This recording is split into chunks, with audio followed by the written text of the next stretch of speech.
আসসালামু আলাইকুম বন্ধুরা, কেমন আছো তোমরা সবাই? গতকালকে বাবার বাড়িতে এসেছিলাম। এই দেখো খাবার দাবারের আয়োজন। এটা হচ্ছে মাছের ঝোল আর এটা শিম ভাজি, তার সাথে গরম ভাত আছে। তো আমরা হচ্ছে আজকে মা ছেলে বসেছি এখানে ভাত খেতে, তোমরা দেখতেই পাচ্ছ। ছেলে তো অনেক দুষ্ট, মনে হচ্ছে সব একা একা তরকারি নিয়ে ফেলাবে, আর এই ময়লার এই প্লেটে। তারপরে ভাত দিয়ে ফেলালাম, কিছু করার নাই।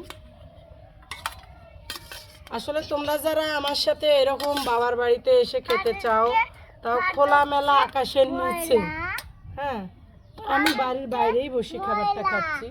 উঠানে বসে ভাত খেতে আমার খুব ভালোই লাগে। তা পার্টি বাড়ি না, না ময়লা নাই।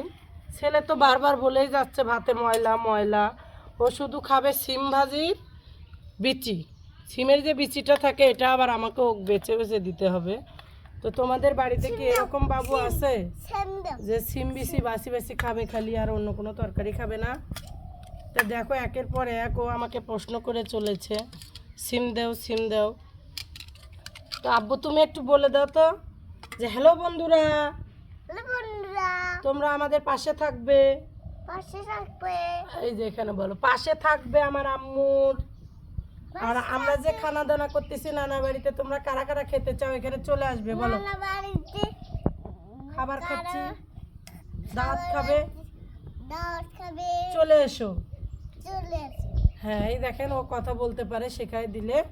তো আসলে আমরা এই খাবারটা সকালবেলা খাচ্ছি। তোমাদের কাদের কাদের যদি খাওয়ানোর ইচ্ছা থাকে, কারা কারা খাবে গ্রামে বাড়িতে এসে গাছের সিম আর পুকুরের মাছ যদি খেতে ভালো লাগে, খেতে মন চায়, তাহলে অবশ্যই চলে আসবে খাওয়ানোর জন্য।